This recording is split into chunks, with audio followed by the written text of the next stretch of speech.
Kotkhai trauma centre को लेकर JP Nadda से मिले चेतन बरागटा, केवी और सड़कों के लिए जताया आभार।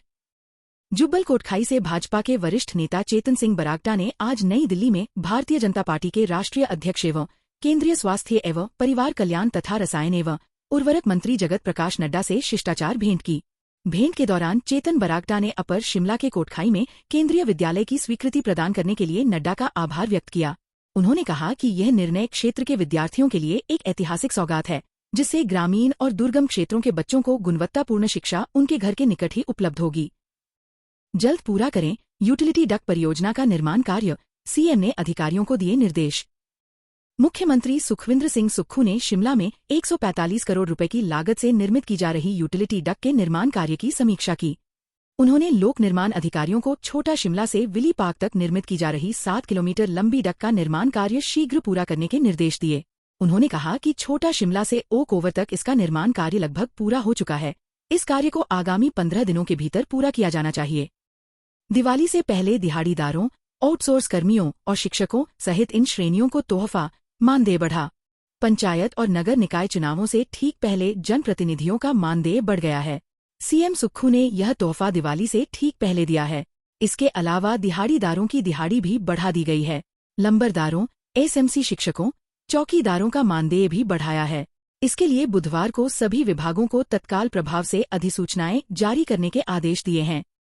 पंजाबी गायक राजवीर जवंदा का निधन, बाइक हादसे में हुए थे गंभीर घायल, मोहाली में 11 दिन से चल रहा था इलाज।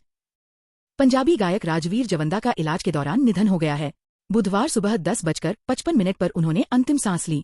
बाइक एक्सीडेंट में घायल जवंदा मोहाली के फोर्टिस अस्पताल में एडवांस लाइफ सपोर्ट सिस्टम पर थे। 27 सितंबर को पंजाबी सिंगर जवंदा का पंचकूला के पिंजौर में BMW बाइक से एक्सीडेंट हुआ था। उनका अंतिम संस्कार कल जगराव में होगा। पुलिस की देखरेख में राजवीर जवंदा का मोहाली के सरकारी हॉस्पिटल में पोस्टमार्टम हो रहा है। मां बेटे का एक साथ अंतिम संस्कार, एक साथ जलीं 4 चिताएं। बिलासपुर जिला बिलासपुर के अंतर्गत भल्लू पुल के पास हुए सड़क हादसे में 16 लोगों की मौत हो चुकी है। फगोग गांव के 4 लोग मारे गए हैं। इन 4 लोगों का अंतिम संस्कार जोहड़ शमशान घाट में किया गया। 3 चिताएं एक साथ जलीं। एक चिता में मां और बेटे का अंतिम संस्कार हुआ। पूरे क्षेत्र में शोक की लहर है। एक साथ 4 लोगों का अंतिम संस्कार हुआ। एक साथ मां बेटे का संस्कार किया गया। स्थानीय निवासी एवं समाज सेवी राजकुमार सहित अन्य लोगों ने इस घटना पर दुख जताया है। ऑपरेशन सिंदूर के दौरान 4 दिन में दुश्मन को चटाई धूल। गाजियाबाद के हिंडन एयरफोर्स स्टेशन पर भारतीय वायुसेना ने अपना 93वां वायुसेना दिवस मनाया। इस मौके पर वायुसेना प्रमुख air chief marshal AP Singh ने पाकिस्तान के खिलाफ ऑपरेशन सिंदूर में भारतीय वायुसेना की जीत का जिक्र करते हुए कहा कि वायुवीरों ने सिर्फ 4 दिनों में दुश्मन को धूल चटा दी थी। उन्होंने इस ऑपरेशन को भारतीय वायुसेना के गौरव का प्रतीक बताया और कहा कि ये दिखाता है कि कैसे सावधानीपूर्वक योजना, अनुशासित प्रशिक्षण और दृढ़ संकल्प से बड़ी सफलता हासिल की जा सकती है। ऑपरेशन सिंदूर में वायुसेना ने अपनी मारक क्षमता की पुष्टि की। जनरल अनिल चौहान प्रमुख रक्षा अध्यक्ष जनरल अनिल चौहान ने भारतीय वायुसेना की 93वीं वर्षगांठ के अवसर पर सभी वायुसेना कर्मियों, पूर्व सैनिकों और उनके परिवारों को शुभकामनाएं देते हुए कहा है कि वायुसेना ने ऑपरेशन सिंदूर में अपनी मारक क्षमता की पुष्टि की है।